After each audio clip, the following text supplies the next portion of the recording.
Hey guys, what's up? Welcome to another RMA Fire tutorial. This is RMA here, and I'm going to be showing you some really rad stuff in the video today. So, if you are watching this tutorial, you probably saw what we're going to be creating. We're going to be making this. What is this? Like, it's liquid that drives geometry. So, if you bought this and you didn't steal it from anywhere, I hope not, this is essentially what you'll get. Inside of our liquid geo, it's coming up here and it's 3 steps, nothing complicated. It's actually quite simple. That's how it works. So we've got the first thing that I'm creating, which is just a simple box. We're going to start off with a box and we're going to do a transform.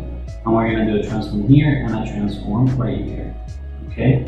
Just to give you an idea, this is how we're going to create our flip sources. So we come here and we visualize it like this. I'm going to take a screen grab and show you. We have a piece of geometry here that emits particles and mixes with this one down here as liquid, basically doing a swirling motion. The swirling motion is created with these 2 pieces having different densities. Right, so this one's going to have 500 and this one maybe 10,000 or 1,000 or whatever. But that's how we get a mixing effect. This portion right here is basically creating the 2 pieces of geometry and the flip source, creating our density, grouping, and color. Let's have a look. So inside here we have this piece, a flip source with nothing more than a particle separation that is being referenced inside of our dot network, and we'll go into that later. A voxel size, a shell thickness, so that it can have a little bit of an outer shell. And I am right click, actions, creating a reference copy, and putting it right here. What this means is, any change that I do to this automatically happens here. Okay, so if I make this a 2 or a 3, automatically changed here as well. Then we're going to do an attribute creating a density attribute and changing it right here. Same thing here, but this one has 1,000 instead of 500. So attribute, create. So we create an attribute, we call it density, and then the value, we give it, whatever value we want, just the first one. That's the one that actually matters in this. Then we're creating a color group based on the $OS. What does that mean? We create a group right here. We make the group points. This basically grabs those points and puts them all in a group. And if we do $OS, whatever name we put here, we middle click and that's going to be the name of the group. Okay. Same thing here. We did the same thing, just a different color, and then we're merging them. And this is our source for the liquid. So we're going to create a .NET. Okay. Inside of the .NET, we're going to look into each of these things. The first thing is the flip object. Okay, so we're going to create a flip object right here beside it. I'll show you. The only things that I'm really changing is, first I'm getting rid of this. Then I am closing the boundary so that the particles get stuck within the boundaries that we have laid out here in the flip solver. I'll show you that in a second. And then you want to go to particles and set this to particles. And I am not going to use any coloring based on speed. And then we're changing the particle separation, which is what I was showing you guys earlier. So if we do a copy parameter, come out here, and we do right click, paste relative reference. What it does is it references the thing, the particle separation from inside. So anything that I do to this automatically changes it outside. So see, I'll show it right here. So the particle separation is 0.01, flip object 1, particle separation, flip object 1, particle separation set to 0.2.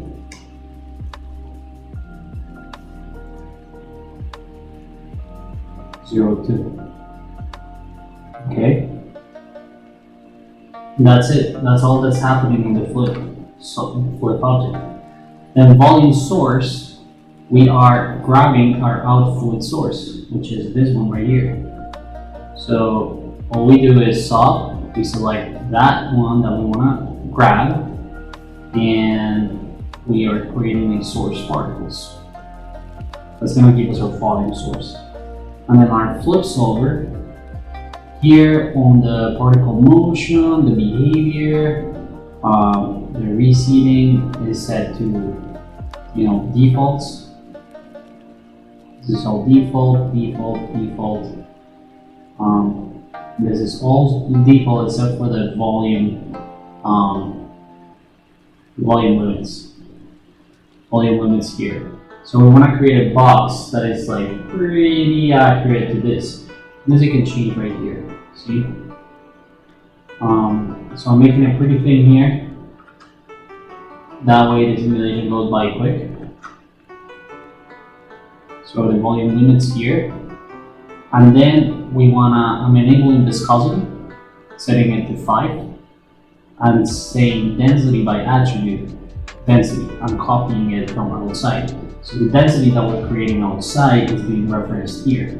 That's why this one has a different density from this one. That's what's going to create the magic. That's it. We're not really changing anything else here. And then our subsolver, basically what this does is that it copies the density and the color on each frame. So you want to do an attribute create.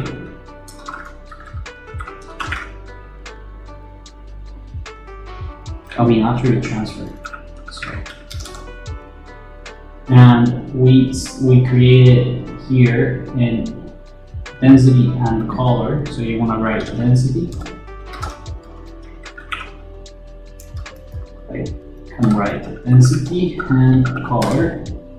And what it does is it grabs the density, because simulations usually just compute the information on the first frame. So we need to compute every frame so that it knows that this is the density and this is the color, and that's how we can see that the color is being mixed.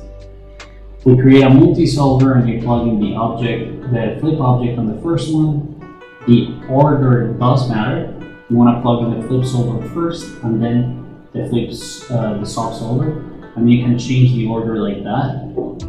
Just hit this arrow, and then gravity, and then here we go. Let's have a look.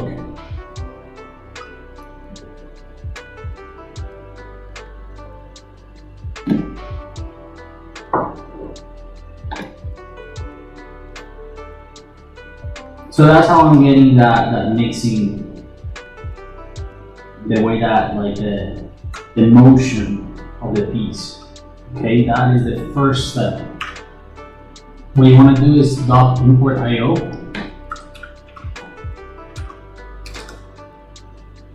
You bring in this, you fetch geometry, and this would be a liquid. And you want to copy this path right here, .NET1 flip object number 1, which is the information that we have right here. Select liquid.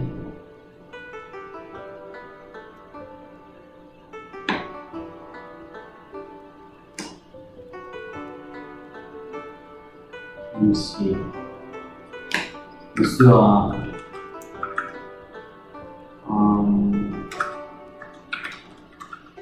imports.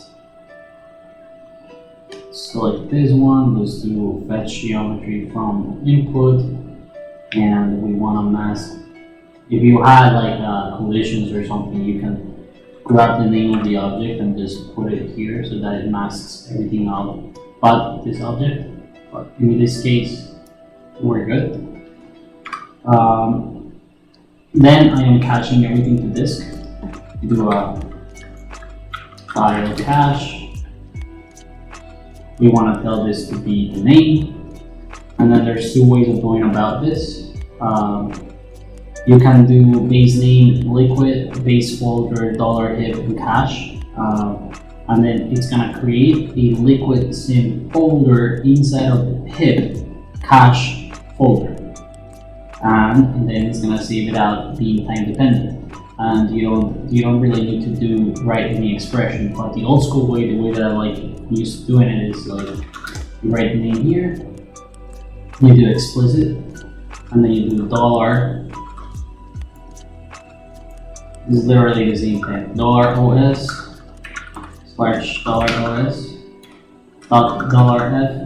$f.bgeo.sc.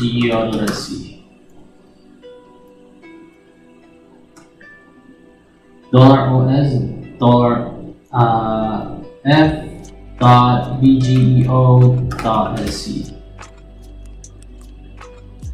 Okay.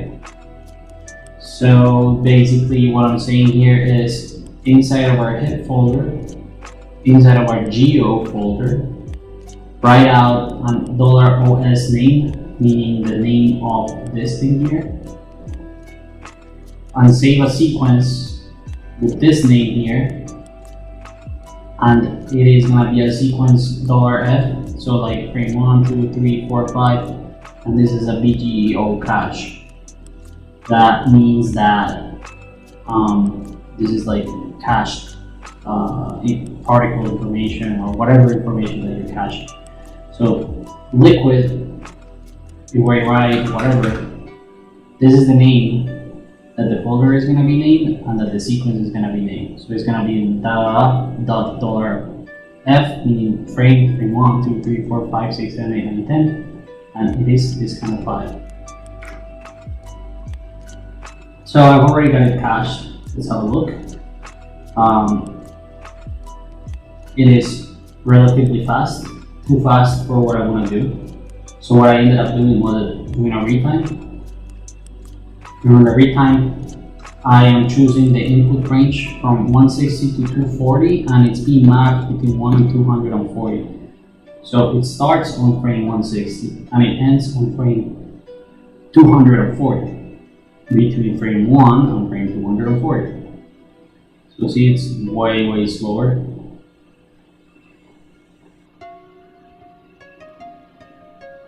And then this is just freezing it on the end for me to create some bounds, but we don't need to talk about it. This is something that we can actually delete. That's how I was kind of measuring how big of a bound I was going to need, but we can totally ignore this. Just going to put it black for now.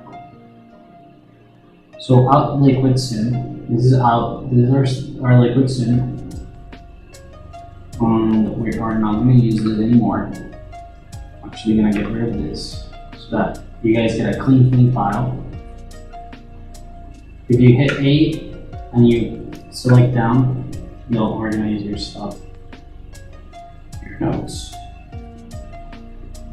Alright, and then the last part of our network, we are going to do a grid, and we are going to do an object merge, and let's bring this here, and then transform it to be pretty close to what your grid is. See, so I'm putting liquid simulation on top of the grid, and then I'm copying the CD attribute. What that means is that our grid is now going to have the information of the liquid simulation, but just the color.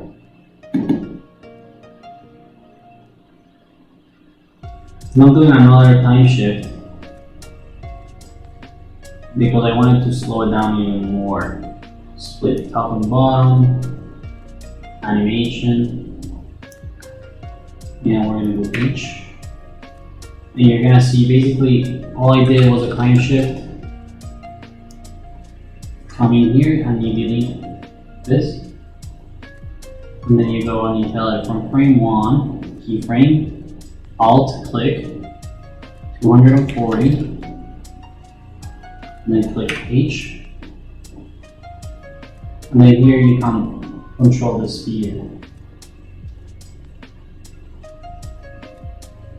So we go here, you'll see that I'm controlling the speed based on this curve. So if you want it to be really slow, you just pull this way back. You want to be careful because you can't do it too much or else your simulation is going to start to get pretty steady, like jittery. Alright guys, I hope that this tutorial opens your eyes to a bunch of cool stuff, and please leave me your thoughts. I'll be back with more.